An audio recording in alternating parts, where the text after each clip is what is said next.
Bonjour tout le monde, cette deuxième séance va être consacrée à l'organisation chimique du corps humain. Donc, comme nous avons déjà vu lors de la première séance, près de 96% de la masse corporelle généralement est constituée de ces quatre éléments chimiques. Nous avons l'oxygène, à peu près 65%, le carbone à peu près 18,5%, l'hydrogène 9,5% et l'azote 3,2%. Nous avons ces éléments qui constituent à peu près les 3,9% de la masse corporelle, à savoir le calcium, le phosphore, le potassium, le soufre, le sodium, le chlore, le magnésium, l'iode, le fer, avec bien sûr des différentes concentrations. Et puis nous avons ce qu'on appelle les oligo-éléments. Donc les oligo-éléments, ce sont les éléments chimiques qu'on trouve au niveau de notre corps, mais avec une concentration vraiment faible. Donc c'est à peu près 0,1 de la masse corporelle. On parle de l'aluminium, le bore, le chrome, le cobalt, cuivre, etc. Pour les composés inorganiques, donc on va voir les composés chimiques. Généralement, les composés chimiques ils sont de deux types. Soit nous avons les composés inorganiques ou bien les composés organiques. On va commencer par les composés inorganiques. Donc le premier composé inorganique qu'on va étudier, c'est l'eau, donc H2O. On va voir quelques caractéristiques de l'eau. Donc premièrement, l'eau constitue un solvant. Donc c'est un excellent solvant et un milieu de suspension. Deuxièmement, l'eau participe aux réactions chimiques par ce qu'on appelle l'hydrolyse. Donc en ajoutant par exemple une molécule d'eau, on peut casser une molécule complexe. Donc l'eau absorbe et libère la chaleur très lentement, ce qu'on appelle la capacité thermique. Donc il a une grande capacité thermique et c'est pour cela que l'eau a besoin d'une grande quantité de chaleur afin de passer de l'état liquide à l'état gazeux. Donc, et puis, cinquièmement, l'eau sert de lubrifiant. Le deuxième groupe des composés chimiques inorganiques, nous avons les acides, les bases et les sels inorganiques.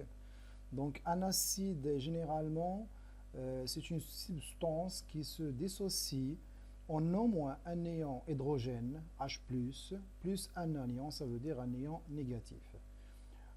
Pour les bases, comme définition, c'est une substance qui se dissocie en au moins un néon hydroxyle, OH-, plus un cation, ça veut dire un néon positif. Pour les sels, généralement, ce sont des substances qui se dissocient en anion et cation. Donc, aucun de ces anions et de ces cations n'est, ça veut dire léon H+, n'est léon OH-. Donc, ce sont d'autres éléments chimiques à part le H+, et à part le OH-. Quelques exemples, par exemple ici, donc l'HCl, donc lorsqu'il se dissocie, va donner H+, plus Cl-. Donc H+, c'est l'ion hydrogène, Cl-, c'est l'anion, c'est l'ion négatif. C'est pour cela que HCl, c'est un acide. Donc pour KCl, donc lorsqu'il se dissocie, qu'est-ce qu'il donne? Il donne K+, plus Cl-. Donc on trouve pas ici ni H+, ni OH-. Qu'est-ce qu'on trouve? On trouve un cation et un anion. C'est pour cela que KCl, c'est un sel. Donc pour NaOH, donc qu'est-ce qu'on a? Nous avons l'ion hydroxyle, donc OH-, plus Na+, donc le cation, ça veut dire l'ion positif. C'est pour cela que NaOH, c'est une base. Passons maintenant pour les composés organiques. Donc les composés organiques, généralement, ce sont les composés chimiques qui contiennent le carbone et l'hydrogène en général. Donc le premier groupe qu'on va voir, donc c'est le groupe des glucides. Ce sont des composés organiques qui constituent donc à peu près 2 à 3% du poids corporel total. Donc la famille, c'est la famille des sucres. Donc la formule généralement pour les glucides, ce sont des hydrates de carbone. Donc CnH2nON. Donc ça c'est la formule générale des glucides. La composition, donc, ils sont composés du carbone, de l'hydrogène et de l'oxygène. Le rôle des glucides, généralement, c'est la première source d'énergie pour l'organisme. Maintenant, on va voir une classification des glucides. Donc, on va voir maintenant ce qu'on appelle les oses, ou bien ça veut dire les monomères des glucides, ce sont les oses, ou bien les monosaccharides. Donc, les oses, ce sont les monosaccharides, ça veut dire les sucres simples. Donc, que nous avons déjà vu avec la formule, bien sûr, CnH2nN. Donc, les monomères, ou bien les oses, généralement, ce sont soit des trioses, soit des tétroses, soit des pentoses, soit des hexoses. Ça veut dire selon le nombre de carbone, le nombre de molécules, le nombre d'atomes de carbone au niveau de la molécule. Donc, 3, c'est triose, 4, c'est tétrose, 5, c'est pentose, donc 6, c'est hexose, 7, c'est heptose, ainsi de suite. On va voir quelques exemples. Donc, premièrement, nous avons les pentoses, ça veut dire les sucres avec 5 atomes de carbone. Donc, nous avons ce sucre-là, donc avec la formule C5H10O5. Celui-là, c'est le ribose. Donc, le ribose, on le trouve au niveau de la molécule d'ARN. Donc, l'acide ribonucléique. L'acide ribonucléique. Donc, nous avons bien sûr, parmi les constitutions de cet acide nucléique, nous avons un sucre. Le sucre, c'est le ribose. Donc, pour le deuxième sucre, c'est à peu près c'est la même formule, sauf que ici, vous avez E4. Donc, nous avons C5H10O4, ce qu'on appelle le désoxyribose.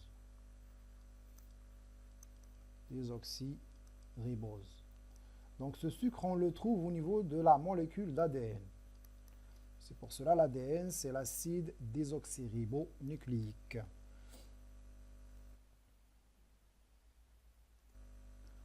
Et puis nous avons les hexoses, ça veut dire les sucres avec 6 atomes de carbone.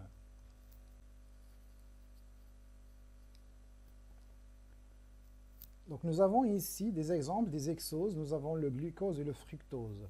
Donc le glucose avec la formule C6H12O6, c'est la même formule du fructose. Donc ils ont la même formule. Mais bien sûr avec une configuration différente de la molécule.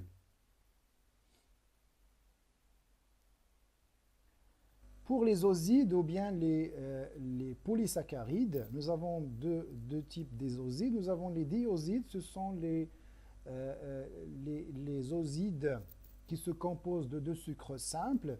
Et les polyosides, ce sont des osides qui se composent de plusieurs sucres simples, une chaîne de sucres simples. Un exemple de dioside, donc nous avons le glucose plus le fructose qui nous donne le sucrose, ou bien le sucre fin. Donc voilà, nous avons le glucose et le fructose et la molécule, donc c'est la molécule de sucrose. Donc c'est le sucre fin. La formule généralement, donc nous avons C6H12 O6 plus donc le fructose, on a dit qu'il a la même formule que le glucose, donc c'est la même chose.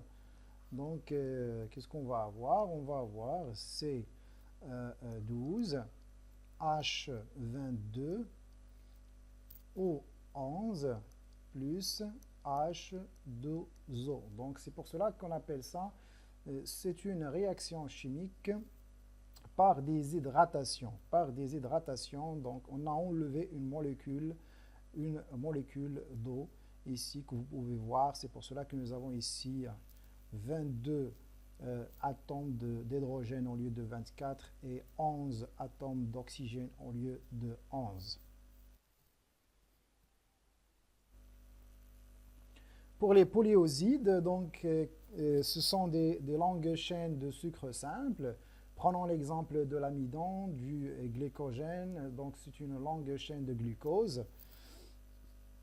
Donc généralement le glycogène c'est la forme de, ça veut dire du glucide qu'on trouve, la forme de stockage de glucides qu'on trouve au niveau des cellules hépatiques. Et bien sûr ce sucre complexe est utilisé bien sûr pour l'organisme. Donc le glycogène qui peut être bien sûr dégradé en sucre simple, en glucose, en cas bien sûr de besoin. Passons maintenant au deuxième groupe de composés organiques, ce sont les lipides. Les lipides généralement qui constituent entre 18 et 25% du poids du corps. Ils se composent comme les glucides de la même, ça veut dire des mêmes éléments chimiques, l'oxygène, le carbone et l'hydrogène, mais avec bien sûr un pourcentage différent ça veut dire des atomes au niveau des molécules. Donc les lipides généralement constituent la deuxième source d'énergie pour l'organisme. Pour les monomères, donc des lipides, ce sont les acides gras. Donc les acides gras, généralement, ils sont soit saturés, soit insaturés. Pour les insaturés, nous avons les monoinsaturés et les polyinsaturés. Donc, qu'est-ce que ça veut dire saturé et insaturé? Donc, pour les saturés, comme vous pouvez voir sur le schéma ici, ça c'est un acide gras saturé parce que l'ensemble des liaisons ici que vous voyez entre les atomes de carbone, ce sont des liaisons simples. Si on trouve une liaison double, ça veut dire que une seule liaison double, ça veut dire que c'est un acide gras monoinsaturé. Si on trouve par exemple deux ou plus de deux liaisons doubles, nous avons un acide gras polyinsaturé. Donc pour la classification, nous avons premièrement les triglycérides. Donc les triglycérides, c'est généralement la forme des lipides qu'on trouve stockés au niveau des cellules adipeuses. Donc généralement les triglycérides c'est quoi? C'est un support de glycérol, voilà, donc ça c'est le glycérol, support de glycérol, lié à quoi? Lié à 3 bras d'acides gras. Okay? Donc vous avez ici les acides gras, donc nous avons 3 chaînes d'acides gras liées à un support de glycérol. Donc ça donne quoi? Ça donne le tri, c'est pour cela que vous avez 3, donc c'est le triglycéride. Pour le deuxième type des lipides, nous avons ici les phospholipides. Généralement, les phospholipides, c'est comme les triglycérides, ça veut dire qu'ils ont un support de glycérol, voilà. Et au lieu de 3 chaînes d'acides gras, nous avons que 2 chaînes d'acides gras. Et à la troisième position, nous avons un groupement phosphate. Donc le groupement phosphate que vous pouvez voir ici, avec le support du glycérol, forme ce qu'on appelle la tête. Voilà, donc la tête du phospholipide. Les 2 chaînes d'acides gras, c'est la queue, bien sûr, du phospholipide. Donc généralement, les phospholipides sont des molécules amphipathiques, ça veut dire avec une partie qui est hydrophile et une partie qui est hydrophobe. La tête qui contient le phosphate est hydrophile, ça veut dire qu'il peut se mélanger à l'eau, et la queue qui est composée des 2 chaînes d'acides gras, elle est hydrophobe, ça veut dire qu'il ne peut pas, ça veut dire se mélanger, l'eau ne peut pas passer à travers ces acides gras. Donc, on trouve ce type de, ça veut dire de lipide au niveau de la membrane cellulaire. Donc, la membrane cellulaire, généralement, est composée d'une double couche phospholipidique, une couche interne et une couche externe, donc de phospholipides. Pour les stéroïdes, donc, ce sont aussi des lipides. Pour le support, c'est le stéron à la place du glycérol. Nous avons plusieurs types de stéroïdes, à savoir le cholestérol qu'on trouve aussi au niveau de la membrane cellulaire et qui donne la force, qui assure la force et la rigidité de la membrane cellulaire. Donc nous avons le cortisol, nous avons la vitamine D, nous avons les hormones sexuelles et les sels biliaires aussi. Ce sont des stéroïdes. Donc, passons maintenant à l'autre catégorie des composés organiques, ce sont les protides. Donc généralement les protides constituent à peu près 12 à 18% de la masse corporelle chez un adulte donc ordinaire et maigre. Donc pour les monomères des protides, nous avons ce qu'on appelle les acides aminés. Donc les 20 acides aminés qu'on trouve au niveau bien sûr de l'organisme et qui participent dans la synthèse des protéines. Et les polymères, donc nous avons ce qu'on appelle les dipeptides, les polypeptides et les longues chaînes de polypeptides généralement qui donnent ce qu'on appelle des protéines. Donc pour la classification des protéines, nous avons donc plusieurs classes de protéines selon la fonction. Donc nous avons des protéines structurales généralement qui forment le cadre structural de diverses parties du corps, par exemple le collagène dans l'os, la kératine au niveau de la peau. Donc ce sont des protéines donc très résistantes. Nous avons les protéines régulatrices, généralement qui fonctionnent en tonnes qu'hormones. Par exemple, l'insuline, le neurotransmetteur B qui permet la sensation de la douleur. Donc l'insuline qui est responsable bien sûr de la régulation du taux de la glycémie dans le sang. Donc nous avons des protéines contractiles qui permettent le raccourcissement du tissu musculaire, ce qui produit le mouvement. On parle de la myosine, de l'actine. Nous avons aussi des protéines immunitaires. Ici, on parle des anticorps en général. Pour les protéines de transport, à savoir l'hémoglobine qui est responsable du transport de l'oxygène donc depuis le sang vers bien sûr les cellules. Nous avons les protéines catalytiques, ce sont des enzymes généralement, voilà, donc qui régularisent les réactions biochimiques, par exemple l'amylase salivaire, la lipase et la lactase, ce sont des enzymes, voilà, donc ce sont des catalyseurs généralement qui accélèrent les réactions chimiques. Les enzymes sont aussi des composés organiques. Généralement, les réactions chimiques demandent la réunion de certaines conditions, à savoir la concentration. Donc, il faut avoir une concentration, bien sûr, optimale des substances pour que la réaction chimique, bien sûr, ait lieu. Deuxièmement, la vitesse, bien sûr, des molécules. Il faut avoir bien sûr une vitesse appropriée donc, des particules lorsqu'ils se heurtent généralement à une vitesse donnée. Donc ils peuvent bien sûr créer des réactions chimiques.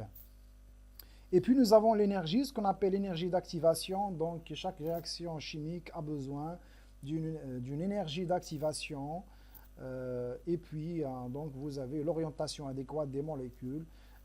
Parfois, malgré la concentration optimale, malgré la vitesse appropriée, malgré l'énergie d'activation, donc, si les molécules ne sont pas orientées d'une manière adéquate, on ne peut pas avoir des réactions chimiques. Maintenant, donc, on va voir le rôle des enzymes dans les réactions chimiques. Qu'est-ce qu'ils font les enzymes? Les enzymes, ils vont accélérer les réactions chimiques. Premièrement, en augmentant la fréquence des collisions. Donc, la collision, bien sûr, les collisions entre les molécules. Deuxièmement, en abaissant l'énergie d'activation. Donc, on a dit que chaque réaction chimique a une énergie d'activation. Donc, si on abaisse l'énergie d'activation, on va bien sûr augmenter la chance d'avoir une réaction chimique. Et puis, en orientant de façon appropriée les molécules qui doivent entrer en collision. Donc, ça aussi, c'est parmi, bien sûr, les fonctions des enzymes. C'est la bonne orientation, l'orientation adéquate que nous avons déjà citée. Donc pour une unité d'enzyme, de quoi il est constitué? Donc il est constitué ici donc, de ce qu'on appelle l'apoenzyme. Généralement, l'apoenzyme, c'est une partie protéique. Nous avons deuxièmement une partie non protéique, c'est le cofacteur. Généralement, le cofacteur, c'est un ion métal, comme le fer, le zinc.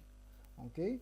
Donc, et vous avez, puis, ça veut dire le troisième composant, c'est le coenzyme. Le coenzyme, c'est une molécule organique.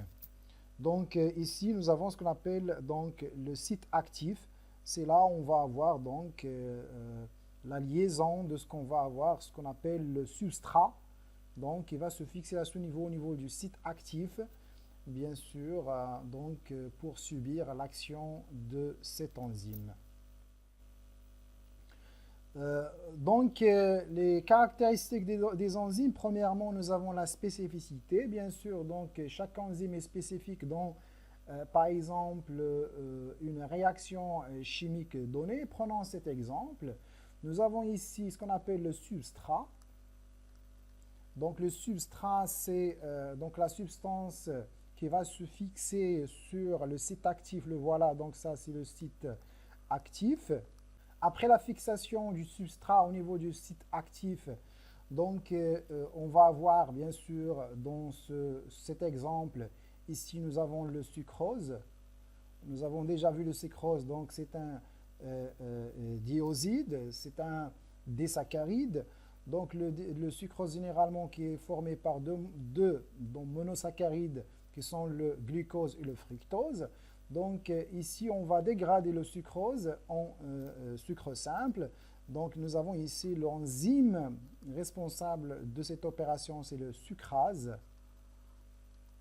Donc le sucrase, qu'est-ce qu'il va faire? Donc il va casser donc, la liaison entre ces deux molécules. Donc il va libérer les deux molécules. Donc on va avoir bien sûr la molécule de glucose et la molécule de fructose.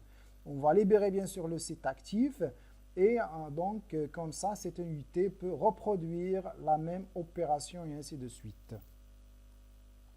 Donc l'efficacité, généralement les enzymes sont efficaces. Donc on peut parler que ça veut dire des réactions avec enzymes, ils peuvent aller de 10 à la puissance 8 jusqu'à 10 à la puissance 10. Ça veut dire plus qu'une réaction chimique ordinaire sans enzyme. Donc ici on parle de des milliards. Et puis vous avez ce qu'on appelle le taux de renouvellement. C'est le nombre de molécules de substrat converties en produits par molécule d'enzyme en une seconde. Donc ça veut dire, si nous revenons à cet exemple, ça veut dire si le nombre de substrats, le nombre de molécules de sucrose converties en produit glucose plus fructose en une seconde par unité d'enzyme. Ce taux peut aller jusqu'à 600 000. Ça veut dire une unité d'enzyme peut passer jusqu'à 60 000 substrats par seconde. Donc les enzymes, généralement, ils sont contrôlés par les gènes de la cellule. C'est pour cela qu'on trouve au niveau d'une cellule des enzymes dans l'état actif et des enzymes dans l'état inactif. Donc l'activité et l'inactivité des enzymes, c'est par rapport bien sûr aux gènes donc, de chaque cellule. Passons maintenant aux acides nucléiques. Donc les acides nucléiques, nous avons l'ADN, l'ARN. Donc généralement l'ADN, bien sûr, qui est responsable de la transmission du code génétique d'une génération à une génération. Donc l'ARN qui est responsable généralement de la synthèse des protéines. Pour l'ADN, généralement, l'ADN est constitué de ce qu'on appelle, donc il est constitué de trois composantes. Trois composantes de base, à savoir le sucre. Donc le pentose que nous avons déjà vu, c'est le désoxyribose, donc c'est C5H10O4. Et en plus donc, de la base azotée, donc les bases azotées, à savoir donc l'adénine, la thymine, la cétosine et la guanine. Donc, et puis vous avez bien sûr le groupement phosphate, donc le PO4-3-. Donc ce sont les trois composantes de base d'une molécule d'ADN. Donc ces trois composantes forment ce qu'on appelle les nucléotides. Voilà donc sur ce schéma, vous pouvez voir bien sûr ici vous avez la base azotée, vous avez la thymine en face de l'adénine, vous avez la cétosine en face de la guanine, et ici qu'est-ce que vous avez? Vous avez le désoxyribose, ça veut dire vous avez le pentose, le sucre, et enfin vous avez le groupement phosphate ici, donc le PO4-3-.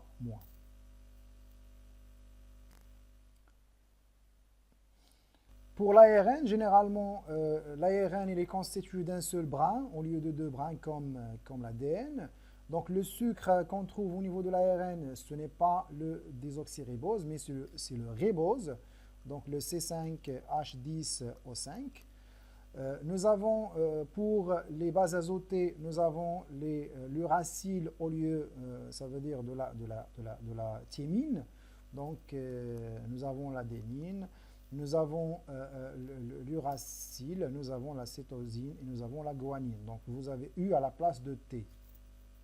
Pour les types d'ARN, nous avons plusieurs types d'ARN. Nous avons là, par exemple l'ARN messager, l'ARN prémessager, l'ARN de transport, l'ARN ribosomal, etc. On va voir ça donc dans le chapitre de la synthèse des protéines. Un autre composé organique, c'est l'ATP, donc l'adénosine triphosphate. Donc cette molécule généralement qui est composée de ce qu'on appelle l'adénosine. L'adénosine c'est quoi? C'est l'adénine, donc la base azotée, plus le ribose, ça veut dire le sucre simple composé de 5 atomes de carbone qui est donc le pentose, donc le ribose. Et puis vous avez trois groupements phosphates. Trois groupements phosphates, donc liés avec, ici vous avez des liaisons phosphates très énergétiques. C'est pour cela que la dégradation de cette molécule libère une grande énergie qui va être utilisée par la cellule dans d'autres processus vitaux de la cellule. Donc ici, l'ATP peut nous donner bien sûr l'adénosine diphosphate, ça veut dire avec deux groupements phosphates, plus ça veut dire le troisième groupement phosphate, plus l'énergie.